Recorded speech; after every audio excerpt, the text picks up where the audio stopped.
দর্শকবৃন্দ, একটা নিখোঁজ সংবাদ আপনাদের সাথে শেয়ার করতে চাই। নিখোঁজ সংবাদ, হ্যাঁ, এই যে পৃথিবীর মানবাধিকার কর্মীরা আছেন না, বাংলাদেশ, ইউরোপ, আমেরিকা বা বিভিন্ন দেশের যে মানবাধিকার কর্মীরা বাংলাদেশে গত 16 বছর মানবাধিকার নেই, মানবাধিকার চলে গেছে, মানবাধিকার রক্ষা করা হচ্ছে না, এইসব বলে বলে যারা গলা ফাটিয়েছেন, এখন তাদেরকে খুঁজে পাওয়া যাচ্ছে না। কেউ কেউ বলছেন ওনারা মারা গেছেন। জীবিত থাকলে অবশ্যই তারা কথা বলতেন।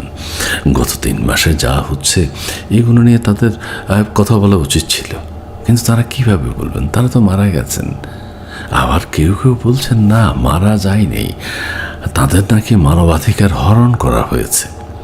কিভাবে? কেউ বলছেন যে তারা গুমের শিকার হয়েছেন।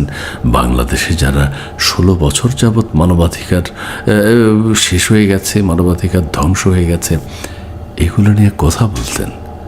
তারা নাকি এখন নতুন আয়না ঘরে রাখা হয়েছে তাদেরকে। তারা নাকি ওই যে ডিবি হারুন আছে না, তার রেখে যাওয়া আরেকটা আয়না ঘর, সেখানে নাকি তাদেরকে ফেলে রাখা হয়েছে। আবার কেউ কেউ বলছেন তারা নাকি গুপ্ত হত্যাকাণ্ডের শিকার হয়েছেন, নাকি তাদেরকে গুম করা হয়েছে। তারা কথা বলছেন না।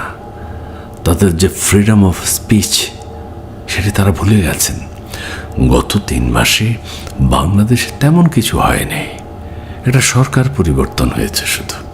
এই ছাড়া সবাই খুব আনন্দে শান্তিতে আছেন, কারণ আমাদের একজন নোবেল শান্তি বিজয়ী আছেন।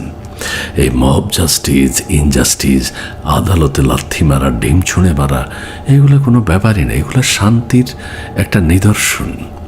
তাছাড়া এই যে পিটিয়ে পিটিয়ে হত্যা করা, মেরে ফেলা, ওই যাকে তাকে যেখানে সেখানে জ্বালাও পোড়াও,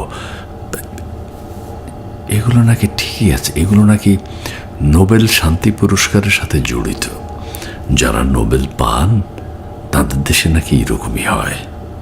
এবং যিনি শান্তিতে নোবেল পেয়েছেন, কাজেই অন্য দেশের যে মানবাধিকার কর্মীরা আছে তারা তো একদম চুপ, নিশ্চিন্তে আছেন যে একজন নোবেল বিজয়ী বাংলাদেশের ক্ষমতায় এসেছেন। কাজে আমাদের আর চিন্তা কি? আর বাংলাদেশের যারা মানবাধিকার কর্মী তারাও এক ধরনের নিশ্চিন্ত হয়ে গেছেন যে গত 3 মাসে তারা কিছুই দেখতে পাননি এবং বাংলাদেশে তেমন কিছুই হয়নি। এই মানুষ শুধু শুধু চিৎকার করে এই হয়ে গেছে, সেই হয়ে গেছে, আসলে এটা তেমন কিছু না।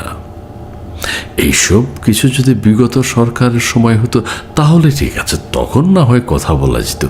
এখন আর কথা বলতে হবে কেন? এখন তো তিনি দেখছেন, তিনি তো শান্তির প্রতীক।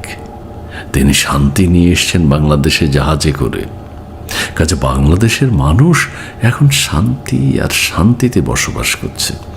পরস্পরের মধ্যে যে সৌহার্দ্য, যে চমৎকার সুন্দর পরিবেশ এখন বাংলাদেশে।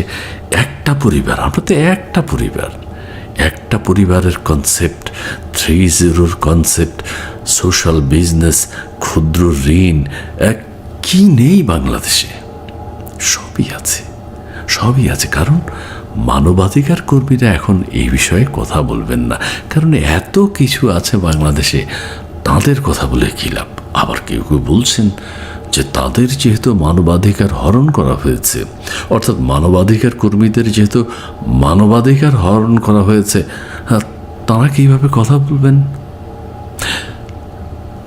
তাদের চোখে আগে চশমা ছিল, কাঁচের চশমা ছিল, এখন নাকি তারা টিনের চশমা, ওই টিনের চশমা নিয়ে একটা বিজ্ঞাপন করেছেন আমাদের বর্তমান উপদেষ্টা মোস্তফা সরওয়ার ফারুকী।